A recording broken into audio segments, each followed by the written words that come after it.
You're listening to Seattle Real Estate Podcast. Hey everybody, I'm Sean Reynolds, the owner of Suburb Properties Northwest, Reynolds & Kline Appraisal, and your host this episode of the Seattle Real Estate Podcast. Is everybody moving to the burbs? I think that's what a lot of people in real estate are hearing and they're saying. That's been the common narrative of everybody wants to get away from downtown because the COVID's there and people are packed in too densely. So we're all moving to the suburbs. We want bigger houses for our work-life balance, all that stuff. And I'm kind of making fun because it's such a simple narrative to follow, and yet it doesn't seem to have any basis in reality. And why do I say that? Because there's a new Zillow report out, and it basically states that, yeah, people are moving to the suburbs, but people are still moving into the urban areas as well. There's been equal demand for housing on both sides. So let's jump into it and see what Zillow has to say. I'm not a huge Zillow fan because a lot of times their estimates are wildly inaccurate relative to appraised value. So I've spent a lot of my career explaining why Zillow isn't necessarily your best indicator of value.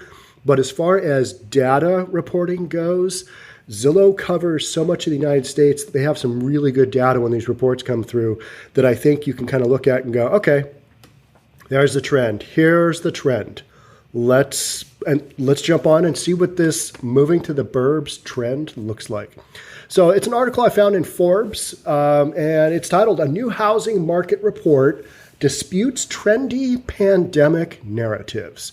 We've all heard the narratives of commercial office space in downtown is being left by the droves by businesses. Companies are shutting down space. They no longer need it. Everybody's doing satellite offices and nobody's working downtown. I don't think that's the case. I think it's going to take longer for people to rebound and move there, to go back to their offices. I think people are going to have to get comfortable with things, but I think once we have a vaccine, you're going to see people go back to the downtown because that's kind of where business is always at. Other people are going to argue, no, we're all moving, we're all working from home. That's just simply not going to work for a lot of people and a lot of companies that need to have personal interaction for their collaborative efforts business-wise. Because you can only do so much on Zoom and you can't really get a sense for what's going on. But as far as where people live, that's a different story. And that's where the pandemic narratives on the residential side, I think we just haven't had enough data yet to kind of show what's going on. And that's why I picked this article, because I think it has a pretty clear picture of, hey, here's where we are. So let's jump on in. Since the onset of the coronavirus pandemic, numerous headlines have drummed up the rise of the suburbs as the new hot destination for virus-leery city dwellers looking for larger homes to accommodate their new schedules of working and schooling at home. All right. Although often supported by compelling anecdotes, this narrative does not seem to have a solid basis in data, according to the 2020 Urban Suburban Market Report by real estate listing platform Zillow. Published this Wednesday, so it was last week, about a week ago. Published this Wednesday, the report states the online traffic suburban, urban, and rural home listings typically attract on Zillow has changed very little compared to last year. So year over year, not much difference. Suburban residents make up for a third of all the traffic to the website, but that share has remained steady. In fact, declining 0.4% this June compared to a year ago. Urban listings, meanwhile, commanded 16.4% of all page views. In June, 0.2% more than in 2019. So what I've always said is people want to live closer in. They want to live closer into the action, closer into where their friends live. They don't. And if the suburbs are where their friends live, and if the suburbs are close enough to the downtown action, then they are super expensive. And that's what we're seeing. But not everybody wants to deal with that. Some people are still going to live in the high-rise condo in downtown. I mean, I would. My kids are grown. I don't have to deal with school. Why wouldn't I want to be close to where all the fun stuff is? Whole COVID thing's going to blow over, in my opinion. We're going to have to live with it for a couple of years. But yeah, eventually we're going to go back more to the normal that we had before. There's just going to be a bunch of change. But our condo is going to go away? Is downtown urban living going to go away? No, I don't think so. All right, so by and large, the data shows that suburban housing markets have not strengthened at a disproportionately rapid pace compared to urban markets. That's what I'm looking for. I'm looking for a big upward tick in suburban, but I'm not really seeing that. The most offers we've had are in properties close into the downtown core areas because that's where the most competition is, and people still want to live there. Both region types appear to be hot sellers markets right now. While many suburban areas have seen strong improvement in housing activity in recent months, so too have many urban areas. And that's what I've been kind of thinking about. I've been thinking about, okay, on the urban listings of the condos downtown areas, are those really lagging behind what's going on in the suburbs? No, but I think you've got a bigger push for the suburbs because that's where families want to live, and people with kids, they're having a school at home, and that's going to be a major issue, right? I mean, talking to my youngest son's girlfriend, who is an elementary school teacher, she's trying to get like 5 or 6 year old kids to wear a mask at school all day. Difficult, tricky. I'm 51 and I don't like to wear a mask. I just don't. It's annoying. But that's going to be the new reality. And so dealing with that, sending kids back to school or having kids learn at home, I think you're going to have a bunch of home learning. And so from that standpoint, I think you're going to have a bigger push to the suburbs, but it's not this massive unequal.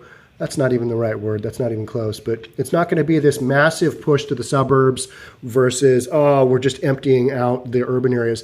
You do have, and what I do see is places like New York, they were way too dense, had way too many people on top of each other, and the coronavirus just exploded.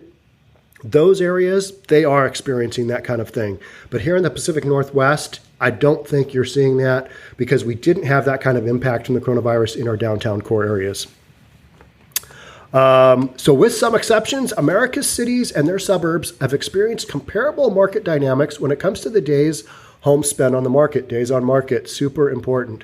The number of pending sales, the share of abodes selling above their asking price, and the overall growth in home values. Supply differs. As of June, inventory in urban areas has been recovering faster with more new stock coming online. While this disparity could, on its own, indicate that the suburbs currently make for hotter housing markets, other factors do not really support such a distinction. So we're saying, okay, we've got more stock coming on into the downtown. Is that because you got more new construction condos coming online? Is that because the suburbs just happen to be getting eaten up a little bit faster? Don't know, but this study is saying we don't really support a massive distinction between urban and suburban right now. Home values hold steady. Since the start of the pandemic, home values in urban regions, often dominated by condos, have posted a slightly slower pace of acceleration, 0.5% versus 0.6% in the suburbs. So, I mean, just almost dead on, right? And we're talking about appreciation. I mean, those are so close that there's no argument to be made there. Oh, yeah, everybody's moving the burbs. But it remains 0.5% higher than in, I don't really know what I'm talking about here. Let me read that again.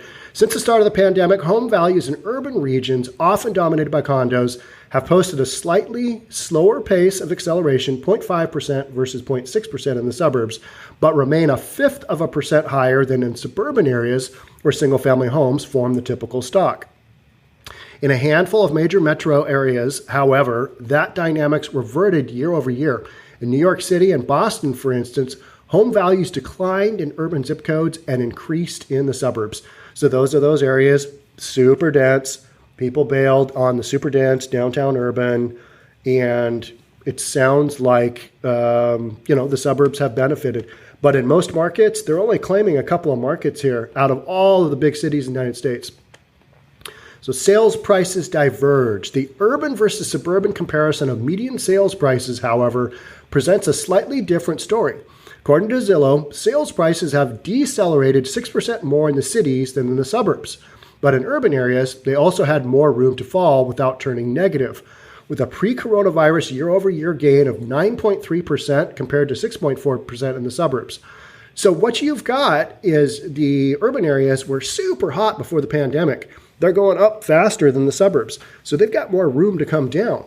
Just the whole market tanked, right? All at once. Just when you shut all the industries down, including real estate here in Washington, I mean, we were basically shut down. Not a lot going on there back the second 2 weeks of March and in through April. And then second week in May is when I feel like we started to kind of turn around and get some activity.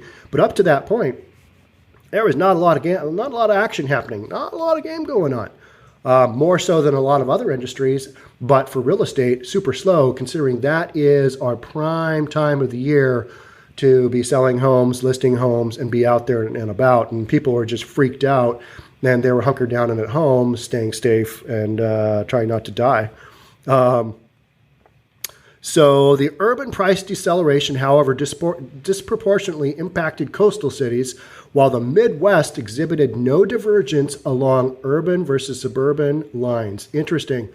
So a little bit more imbalance between the urban areas and suburban areas on the coasts, East Coast and West Coast, but in the Midwest, pretty much business as usual. Zillow researchers also caution that the fluctuations in median sales price, as opposed to the steadiness in home values, could be the outcome of disparities in the types of homes being sold, as well as the overall low transaction volume during the pandemic and not price discounts. As the pace of sales picks up, Zillow anticipates the price differences between urban and suburban areas to narrow. So what they're saying is that the numbers you're seeing here, even though you might have a little bit of a difference, some of it is based on the fact that you just didn't have much in the way of data. And when you have very little data, you can have one or two pieces of data that really skew your average, right? You've got these weird outliers. And then if you only have a few pieces of data total to work with, that's what we're talking about. So Zillow is saying, all right, here's what we're kind of seeing. We didn't have a lot of stuff on the market. A lot of stuff wasn't selling because everybody was freaked out about the coronavirus. So here's the end result. And we think that moving forward with more data in our array, statistical term, I did take Stat 101, more data in our array, then we're going to see the difference between suburban and urban even narrow more. Larger homes aren't attracting more buyers. That's the next segment here, and kind of the last segment.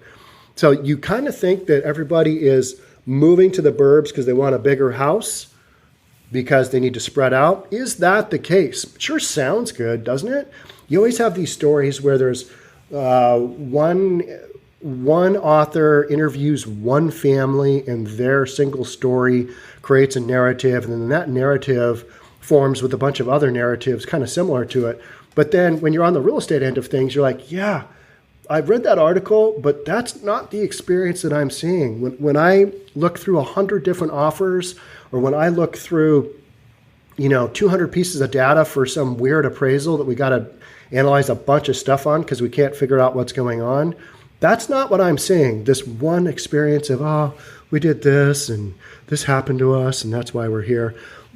Oftentimes those are, if it bleeds, it leads stories, and they don't really make any sense, and they're not the ongoing narrative. And that's a lot of what I'm kind of feeling is going on right now. And this article here confirms. So larger homes aren't attracting more buyers. Zillow's data shows that in June, the traffic share of single-family listings dropped to 81.1%, nearly 2% lower than in 2019. Lower traffic. That makes sense, right? For June. We're still coming out of the Rona. At the same time, condo page views grew by about 1%. While these statistics seem to contradict the assertion that home shoppers are leaving cities en masse, land listing views increased 1%, perhaps citing the appetite for new construction. All right. Yep. I don't want to live in my existing home. I want to move a little further out. I want to build. Guess what? In a lot of the West and East Coast cities, you got to move a little further out to get some land, because everything in the urban areas is this super highly dense market. And you don't want to be there during the Rona times, right? Just not where you want to be. Furthermore, Zillow found no evidence that home buyers are now flocking to larger homes, which usually populate the suburbs, that have more space to meet their new pandemic-induced needs. No evidence. Searches for home prices above the 1 million mark, though, increased, while abodes priced up to 200,000 saw the largest year-over-year decrease in page views. So I think what you've got going on there is you've got a lot of people looking, oh, yep, I would like to have a bigger house. May not be reality, but they're looking. And they're certainly not looking for studio condos or one-bedroom condos, the stuff that's under 200, or small, tiny houses in a lot of markets. They are not looking at that because everybody is thinking, I'm working from home, I got my kids doing schoolwork at home, everybody's at home, the dog's at home, we need a bigger place. So We're all hunkered down at home. Our home is already small. We know that. What are you going to search for? You're going to search for, maybe you're going to just dream, all right, I want out of this coronavirus nonsense. I'm going to go look, what's a $1 million home in my market look like? Let's just do that. Let's just go to Zillow, plunk up Zillow, $1 million in my neighborhood. Oh, okay, there it is. So that's what we're talking about here is searches, not necessarily people going out and buying these homes, because that data says that we're still pretty much the way we were before coronavirus. Those trends are still right there. There isn't enough data saying everybody's moving to the burbs. Not happening. And when I kind of started this article, I was thinking about the movie The Neighbors. And that was a 1981 movie with Jim Belushi and Dan Aykroyd. Solid film. If you haven't checked out Suburban Living, you should probably check out, I think it's The Neighbors. Yeah, John Belushi video. I said video instead of film. It was a film in 1981. We didn't really have videos. All right. So in conclusion, whole nonsense about people moving to the suburbs. Yeah, some people probably are, but they were probably going to anyway. There's still big demand for in-city condos. There's still big demand for housing closer in. And it goes to the age-old urban land dynamics. The closer you get into downtown, the more desirable it is because there's more stuff to do. And pre-pandemic, you were closer, you had less commuting. I think you're still going to go back to commuting. I think most markets will have that component. Will they allow some more telecommuting? Yeah, absolutely. I think we've proven we can do that, and that's where it'll be. But it's not going to be this mass exodus from downtown Seattle to where I live here in Bellevue. You're going to see that pressure continue, but that pressure's been there for a long time. Because when you have a family, you don't want to live in a condo necessarily. You want to have a backyard so Fido can do his thing in the backyard and we can have our kids go to these suburban schools and all that stuff. So I don't see the big exodus happening. I don't think that's what's happening. And this article says it's not happening. But as we get updates and as we figure out what is actually happening, I will let you know here on the Seattle Real Estate Podcast. So again, I'm Sean Reynolds from Summit Properties Northwest, Reynolds & Kline Appraisal. Thank you so much for joining me on this episode of the Seattle Real Estate Podcast. I'm out of here. Thanks. Bye.